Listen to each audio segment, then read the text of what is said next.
तौफीक दी अल्लाह रब्बुल इज़्ज़त ने। अल्लाह की ज़ात ही थी ना भी सुनाने वाला, और बाकी जिन्होंने पढ़ा है उनका वो तो अल्लाह के ही मोहताज थे, उनकी कोई बड़ी करामत नहीं है।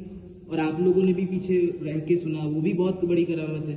तो क्या है इसमें अल्लाह रब्बुल इज़्ज़त का करोड़ों एहसान मानने का, उनका शुक्रिया अदा करने का।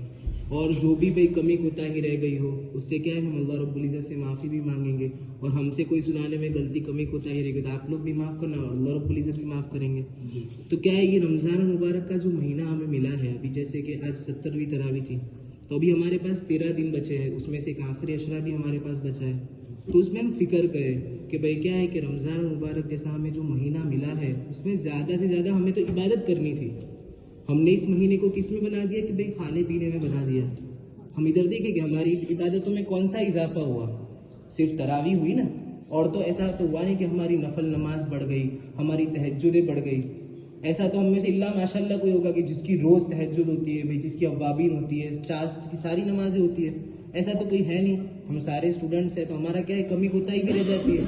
तो हमें इसकी फ़िक्र ये करना है कि अभी भाई जो 13 दिन हमारे पास बचे हैं, और ये इतना कीमती महीना था कि शहर रमज़ान अल्लज़ी उन्ज़िल फ़ीहिल कुरान, और ये रमज़ान के अंदर कुरान पाक नाजिल हुआ, कितना मुबारक महीना है।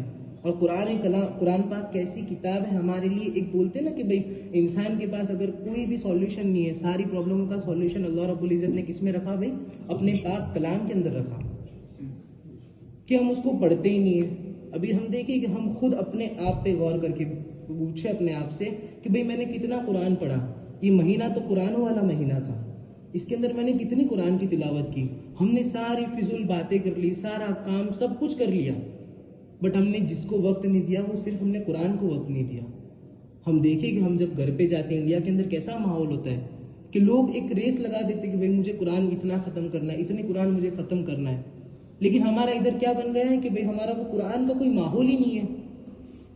हमने क्या कर दिया कि भाई हाँ रूटीन हमारा चेंज हो गया खाने पीने का, बस कि भाई सहरी का वक्त ही हो गया, इफ्तारी का वक्त ही हो गया, और कोई चेंज हमारे अंदर आया नहीं।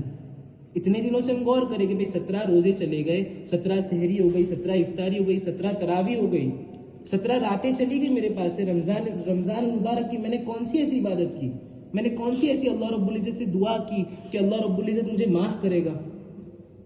हमने सिर्फ बातें ही करी ना अभी तक कि भाई ये महीने में ये करना है, इसका इफ्तार का निज़ाम ये करना है, सारी चीज़ें हमने करी, लेकिन सिर्फ अपने अल्लाह को 1% भी हमने वक्त दिया जो महीना अल्लाह रब्बुल इज़्ज़त ने हमारे लिए दिया है।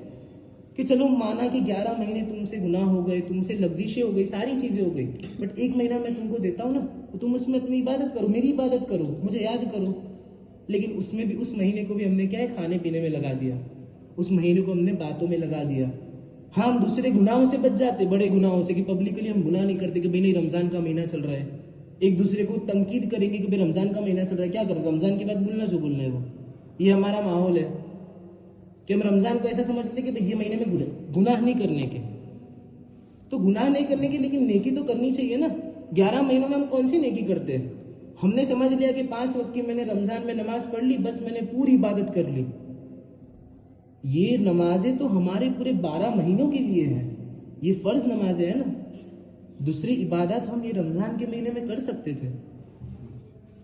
तो अल्लाह रब्बुल इज़्ज़त ने हमें सारी चीज़ों के सॉल्यूशन कुरान शरीफ में दे दिए कि भाई तुम्हें माँ बाप के साथ कैसे रवैया रखना है, तो उनकी तुम्हें कैसे फरमाबरदारी करनी है, उनको तुम किस टोन में बात करोगे, कि वला तकुल लहुमा उफ़्फ़िन वला तनहरहुमा वकुल लहुमा क़ौलन करीमा, कि तुम माँ बाप के सामने उफ तक का वर्ड यूज नहीं कर सकते हो। ये कुरान करीम के अंदर हमारे लिए एक रहनुमाई की, हमारे लिए एक रहबर है वो। फिर तुम अपनी जिंदगी को कैसे गुजारोगे कि तुम जिना के करीब भी नहीं जा सकते, तो क्या बोला कि वला तक़रबुज़ ज़िना इन्नहु कान फ़ाहिशा, कि जिना के करीब भी नहीं जाना। जिना की बात नहीं हो रही उसमें, करीब तक नहीं जाना। उसका मतलब क्या हुआ कि अपनी निगाहों से अपनी बदनजरी नहीं करना, कुछ कानों से गलत चीजें नहीं सुनना, अपने मुंह से कोई गलत वर्ड नहीं बोलना। ये सारी चीजें हमें जिना के करीब ले जाती है कि हमने अगर आंखों से कोई चीज देख ली तो आंखों से सीधा हमारे दिमाग के अंदर उसके ख्यालात मौजूद होंगे, उसके ख्यालात पैदा होंगे धीरे धीरे। तो हमें कुरान करीम के अंदर हमें सारी चीजें बताइए, बट हमारे पास क्या है उसको पढ़ने का, उसको समझने का वक्त ही नहीं है। सारी चीजें करने का वक्त है। हम देखिए कि हम पढ़ाई का कितना स्केड्यूल अच्छे से बना डालते कि भाई मुझे ये सब्जेक्ट खत्म करना है, मुझे ये काम करना ही है, कि हमें पता है कि भाई 1 साल के बाद मेरी एग्जाम है, तो मैं अगर अभी तैयारी नहीं करूंगा तो मैं तब रह जाऊंगा। तो लेकिन मौत की तैयारी कौन करेगा? मौत का तो वक्त भी नहीं है, इसका तो वक्त है कि भाई 1 साल के बाद एग्जाम होने वाली है, लास्ट ईयर वालों का भी 1 साल बाकी है, ये हमें वक्त मिल गया। मौत के बारे में भी अल्लाह रब्बुल इज्जत कहते हैं कि क्या है भाई, कुल्लु नफ्सिन जायक़तुल मौत, कि तुम्हारे पास वक्त नहीं बचेगा।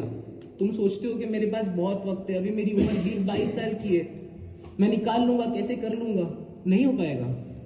जब मौत आ जाएगी तो इंसान के पास कोई मौका ही नहीं बचेगा कि वो कुछ इबादत, कुछ आमाल कर पाए।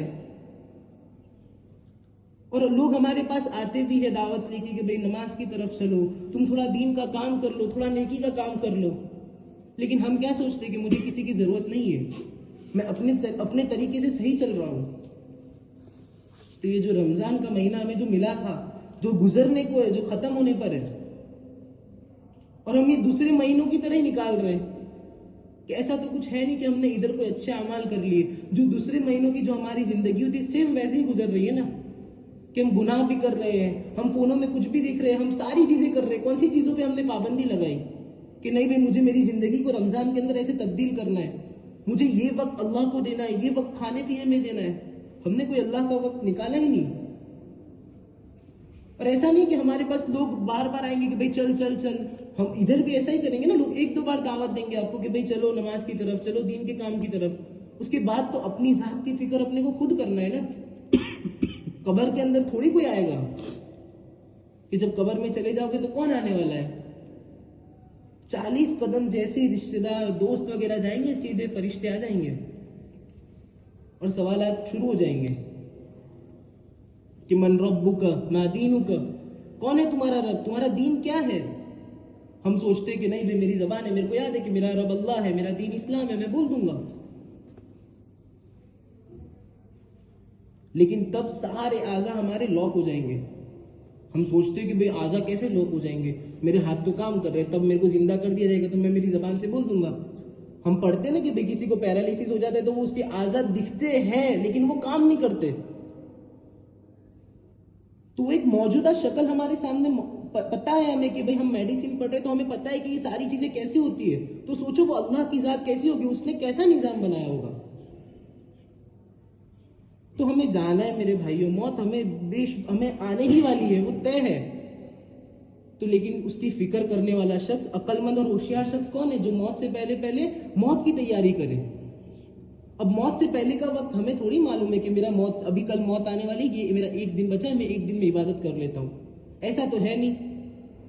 तो ये जो रमजान का महीना हमें जो मिला है, ये कुरान वाला महीना है, तो इसमें फिक्र करे कि मैं जितना हो सके उतना कुरान शरीफ की तिलावत करूँ, मैं फिजूल वक्त में अपना वक्त ना निकालूं, कम रखूं। अब अभी हम जैसे रमजान खत्म हो जाएगा तो हमारे पास सारी चीजें मौजूद ही है, हम करने ही वाले हैं।